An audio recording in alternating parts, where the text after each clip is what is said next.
excited? I'm excited, but I'm nervous. Oh, there's nothing to be nervous about. I'm so excited to talk to everybody about your book. Ah! All right. So, hey everybody, we are back from Birdcage Inc. And today we are with Lana, the author of Summer in Phoenix. And I'm so excited because I've been waiting to tell you guys so much about this book, and who better to tell you about this book than Lana herself. We picked up a little bit of Q&A, and we get to learn a little bit about Lana and a little bit more about Summer in Phoenix. So, Yes, ma'am. Lana, tell us a little bit about yourself. Well, I'm 23. I was raised here in Bakersfield. I developed a love for reading really young. In kindergarten, I used to read the articles from magazines and newspapers, and everyone would just be so fascinated that I could read the big words like without help. Like my dad would be like, "Okay, do you need help breaking down the sentence?" And I'd be like, "I got it." So yeah, and then I was about 10 when I developed a love for writing as well. Wow, that's a young age. Yeah. That's dope. I guess the love for reading kind of turned into writing pretty easily for me. But as I went into my teen years, honestly, the love for reading and writing kind of got swept under the rug when I decided I wanted to go into the medical field. Oh, okay. Yeah, so right after high school, I went to college to get my degree in medical assisting, and I spent about 2 years in the field. And I loved doing that, but it was something where I felt like I didn't want to do it anymore. Yeah. I praise the people that are in the medical field because what they do is crazy, but it wasn't for me. So that's when I started taking my writing more seriously. Do you see yourself ever incorporating like your knowledge or like your experience in the medical field into a story or a book or anything? Ooh, that's a good question. I never thought about it, but I mean, I could be open to it. I mean, I learned a lot in the medical field. You're all like field. the next Shonda Rhimes with Grey's Anatomy. Okay, so how did the idea for Summer in Phoenix come to be? I'm sure a lot of your readers are wondering the same thing. Like, what was the idea behind this book? So I actually wrote my first short story at 10 years old. Oh, what? And it's kind of embarrassing because I wrote fanfics before I even knew what fanfics were. Oh, okay, so fun fact about Birdcage Inc. I am always talking about fan fiction just because it's mentioned all the time in Turtles All the Way Down. Yeah. And that was like my first like real intro into fan fiction. He mentions that they write Chewbacca fan fiction. Yeah. I will not mention who I wrote my first fanfic for because that's just embarrassing. But that was when I was 10. But when I was 13, the idea for Summer in Phoenix popped in my head, and I took it more seriously than everything else that I wrote. Whoa, hold on. You were 13 when the idea for Summer in Phoenix came to you? Yeah. And okay, I don't want to put you on blast, but how old are you now publishing it? 23. This is a decade in the works. Yeah. Literally a decade in the works. That's crazy. Yeah, I wrote a few chapters, and then I kind of gave up on it because me being so young, I got in my head about it. But it's always been in the back of my mind. Like, I would think about something, I'd be like, if I was still writing that book, it'd be cool to put in it. And then recently, within the last year, I was like, why am I not writing all this down? So, okay, so initially, you started this when you were 13. Yeah. How long would you say that it took you to actually write this book? About 4 months, like, dedicatedly. Because sorry for my expression, but she wrote out like, okay, I can't wait till you guys read this because then you'll understand my expressions a little bit more.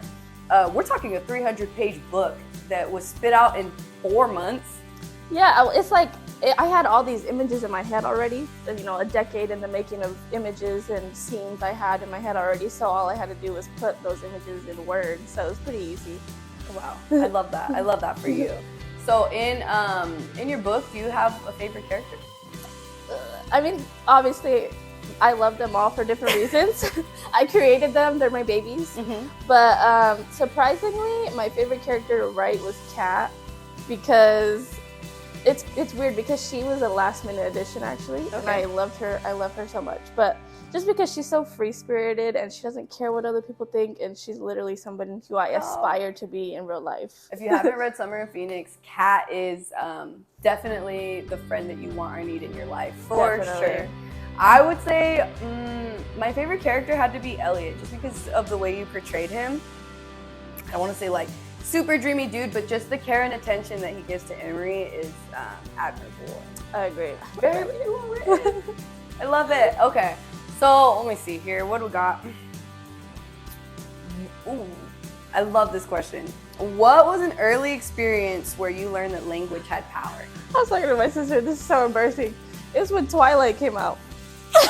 Woo, I love this. And you know, when you're a book nerd and anyone brings up the word Twilight, man.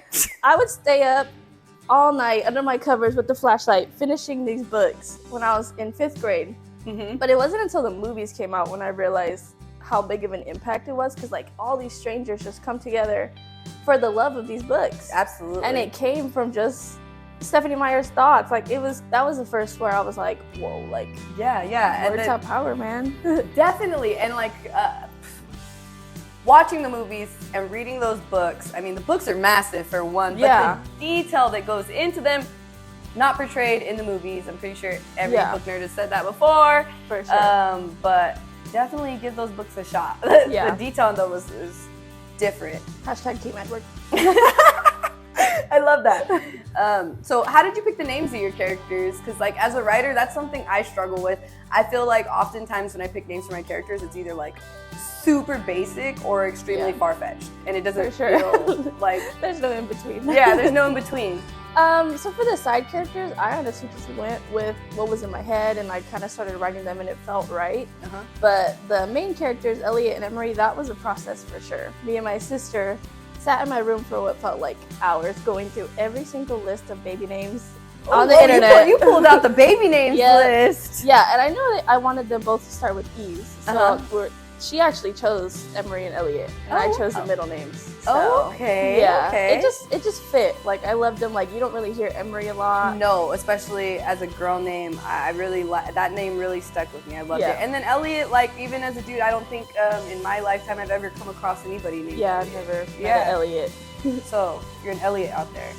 Shout out to you. Shout out to you. Comment below. Now that you're published, how did publishing your first book change your process of writing? I mean, I definitely feel more confident, especially right now. I'm writing my second one, and I was telling Janice earlier that my writing style definitely has changed within the matter of months since I finished Summer Phoenix. I definitely feel more raw in my writing, and I just don't feel like I have to be put in this box that I thought I had to be in. Oh, we definitely can't wait to see how that turns out. I'm so excited for that. Okay, so is there anything that you would like to tell your readers or anybody that is trying to write a book, not necessarily your readers, any advice that you could give to them? Ooh, I actually just answered this on TikTok because some girl asked me and I was like, you want my advice? Oh, what? I love that. But yeah, I guess just, it's pretty cheesy to say, but like literally don't give up, because there was many times where I thought about not finishing this book because I was like, you know, there's so many romance authors, there's so many other romance books, like what's gonna make mine stand out? And someone I talked to earlier in the process said it perfectly. She's like, yeah, there's other romance books, but they haven't been written by you yet. Exactly. They haven't had your characters and their character development. So I was like, you know what, you're right. So I guess like if you feel like you have something special and if you feel like you can make it, then you owe it to yourself to finish it. I'm so excited for this. So you've already mentioned that you're writing a second book. Yes. Is there anything you want to share with your readers, or any hype, anything? How's it feel working on these characters? Or definitely, it's weird because this second book is like a spin-off kind of thing from Summer Phoenix. It's connected, but it's its whole different story. But it's crazy because the characters that it's based off of started off as side characters, and I loved them so much. I was like, you know what, I'm gonna give them their own backstory, and I'm gonna give them their own, you know, kind of development in another sense that you didn't see in Summer of Phoenix. So I think it's exciting to see them in a different limelight. Ooh, okay. So as an avid reader and a big fan of your writing, I think that is dope. Just because, one, like you said, if the side characters, you fell in love with them that hard, like your readers, absolutely. And of course, we're gonna want to dive into the backstory of like, you know, how did this come to be? And then just the relatability in your writing, I feel is just, I love it. I love it so much. So guys, so excited. We're so excited. Summer in Phoenix comes out next month, and you can get your copy on birdcageinc.com, and you can support Lana and this beautiful dream of having this book, guys. If you're from TikTok, thank you so much. I did not expect the response I got from TikTok. It's crazy how social media can get all these people that I don't even know supporting my work. So thank you so much to everyone who supported the book so far. Oh my gosh, I love that. I love that. I love that. So is there going to be any promos that you're going to be doing? Are you going to give anybody any sneak peeks coming up?